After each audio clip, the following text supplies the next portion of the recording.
dari kerugian. Nah, studi kelayakan bisnis ini kita mengevaluasi dari semua tahap-tahapan bisnis. Jadi ketika ada resiko kita bisa tahu cara untuk meminimalisirkan dari resiko tersebut. Yang kedua ada dasar pengambilan keputusan. Pasti dari studi kelayakan bisnis ini kita mengevaluasi semua yang ada di bisnis kita.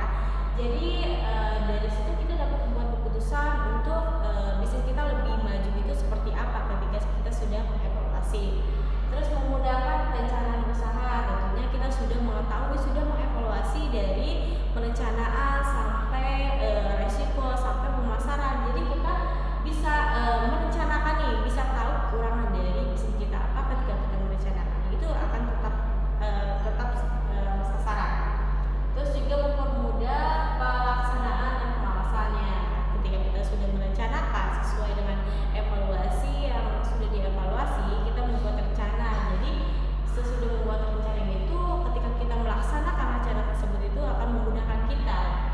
Juga pengawasannya juga. Terus membantu pengendalian operasional. Selanjutnya ada manfaat dari studi kelayakan bisnis. Dari manfaatnya sendiri di sini ada memberikan keyakinan kepada investor. Jadi ketika ada investor, kita bisa meyakinkan tentang apa bisnis kita seperti apa gitu. Karena apa? Karena kita sudah mengevaluasi terlebih dahulu gitu. Mengevaluasi bisnis kita dari aspek-aspek terpenting dari bisnis kita. Jadi ketika kita menyampaikan ke investor itu bisa meyakinkan karena kita sudah mengevaluasi dari segi manapun atau aspek manapun dari bisnis kita. Terus ada mengetahui potensi keuangan. Jadi ketika kita sudah mengevaluasi, bukan hanya mengevaluasi satu saja, tapi kita mengevaluasi dari berbagai aspek. Jadi ketika pemasaran, ketika aspek keuangan, pemasaran sudah dihitung pemasarannya seperti apa yang cocok untuk bisnis kita. Juga keuangannya, tentu keuangan itu harus bisa dievaluasi karena kalau tidak dievaluasi itu akan menyebabkan kerugian bagi kita juga. Terus menemukan atau menentukan strategi bisnis. Jadi ketika sudah mengevaluasi dari berbagai aspek, kita sudah tahu rencana bisnis yang tepat buat bisnis kita itu seperti apa gitu. Sehingga ketika kita sudah tahu kekurangan dan menutupi dengan kekurangan itu dengan mengevaluasi, jadi kita merencanakannya itu akan tetap tujuan gitu, sesuai tujuan organisasi tersebut atau bisnis kita. Memilih proyek yang paling menguntungkan. Ketika kita sudah mengevaluasi semua, kita pasti sudah bisa mengambil keputusan. Ketika kita sudah bisa mengambil keputusan untuk bisnis kita, pasti proyek yang kita ambil itu akan menguntungkan bagi kita, tidak merugikan juga. Ada tahapan pengusulan yang layak. Jadi ketika kita sudah merencanakan itu pasti kita bukan hanya satu rencana gitu.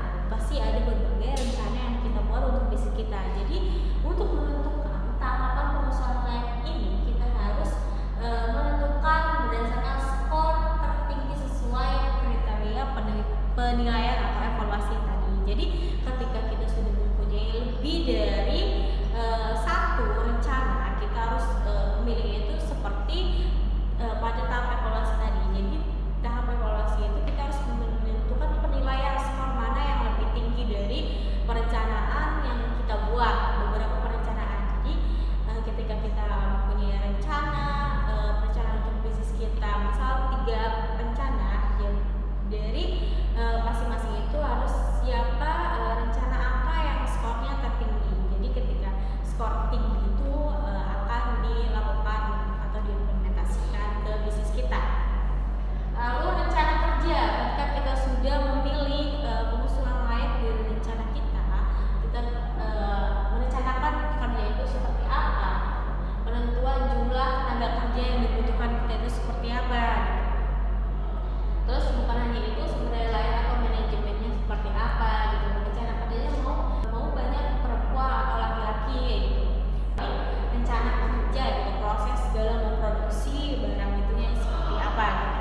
Selanjutnya ada pelaksanaan. Jadi ketika kita sudah membuat rencana, membuat ide melalui tahapan, terus juga menentukan mana yang layak dari perencanaan kita, terus rencana kerja kita, lalu kita terjunkan untuk melaksanakan rencana tersebut.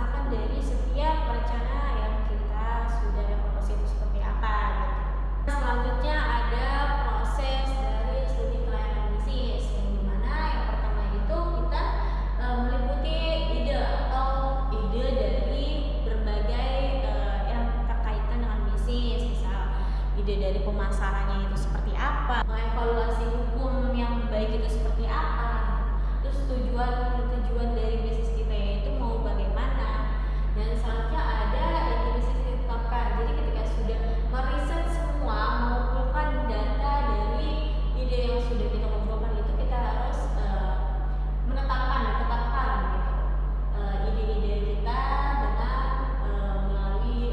dengan didukung oleh pengumpulan data yang sudah kita riset gitu, atau data permintaan dari konsumen itu terbanyak apa gitu. Dan juga menganalisis bisa melalui survei, bisa wawancara, ataupun analisis yang lainnya. Jadi dalam proses ini bukan hanya mendatangkan saja, tapi kita harus bisa mengaitkan dengan data-data yang sesuai dengan bisnis kita.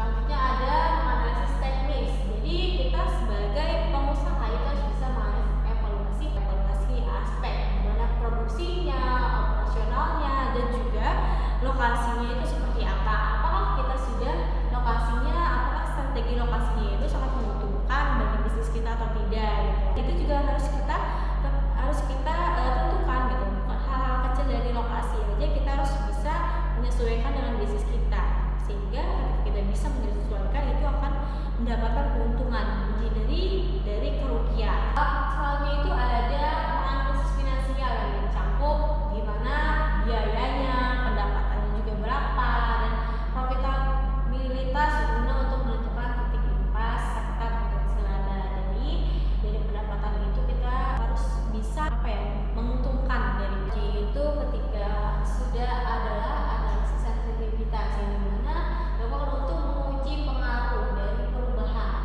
misal terhadap keuangan. Apakah ada perubahan setelah seluruh analisis selesai? Tahap akhir ialah evaluasi kelayakan proyek gabungan dari semua sebelumnya, untuk menentukan apakah yang kita jalankan itu menguntungkan atau justru merugikan, dengan menggunakan analisis SWOT, strength, weakness, opportunities, kekuatan, kelemahan, dan peluang. Jadi dari perencanaan itu kita harus bisa menganalisis dari SWOT ini, apakah kekuatan dari perencanaan bisnis kita ini akan menguntungkan bagi kita dan konsumen juga, dan juga apakah kelemahan ini ketika kita sudah mengetahui kelemahan dari perencanaan kita, bisnis kita pasti ketika ada risiko kita tahu, kita dianalisis terlebih dahulu dari kelemahan itu, apakah berpengaruh dari risiko atau tidak.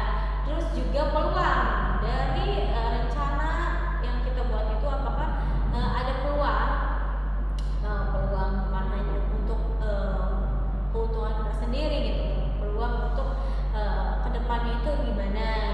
Tentang etika ketika kita menstudi atau mengevaluasi bisnis. Jadi yang pertama ada kejujuran dan objektivitas. Tentunya kita dalam mengevaluasi harus jujur dan benar-benar pure dari data yang sudah kita evaluasi dari bisnis tersebut. Terus juga menjaga privasi. Tentunya ketika kita menganalisis suatu bisnis, kita menjaga privasi dari pemilik bisnisnya gitu. Terus tidak memanipulasi hasil demi kepentingan pihak tertentu. Ketika datanya itu tidak boleh dimanipulasi, datanya harus benar-benar pure dari analisis yang sudah kita buat. Terus juga etika dari responden. Jadi responden itu harus bisa menjaga kerahasiaan dan hak menolak ketika tidak sesuai dari rencana atau evaluasi yang melenceng. Responden itu harus bisa menolak. Kita juga sebagai orang yang mengevaluasi, kita juga harus bisa menjaga rahasianya gitu. Ketika dia tidak ingin mengemukakan pendapat yang kita tanya, kita harus bisa menjaga itu. Terus juga menghormati dari permintaan. Jadi ketika dia menghormati dari permintaan, ketika selama proses mengevaluasi kita harus bisa menghormati dan permintaan apa saja yang tidak boleh kita teliti gitu. Terus juga memberikan tugas dari kompetisi. Jadi tugasnya harus sesuai dari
memilih skor mana, penilaian mana yang lebih tinggi itu akan diterapkan kepada bisnis kita.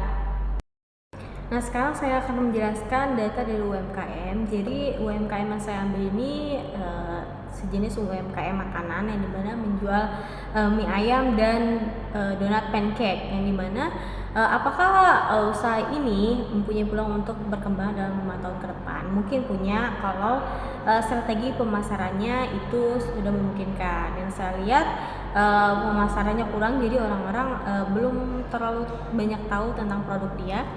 Terus bagaimana rasa produknya? Rasa produknya yang dari donat pancake itu tadinya banyak terlalu mengandung soda, tapi market di sini soda rasa yang dari banyaknya soda itu sudah dikurangi. Terus bagaimana tampilan kemasan produknya? Tampilan kemasannya produknya itu sangat bagus karena menggunakan cup. Karena cup itu menurut saya daripada Nika itu lebih menarik perhatian dari konsumen itu karena lebih rapi aja gitu.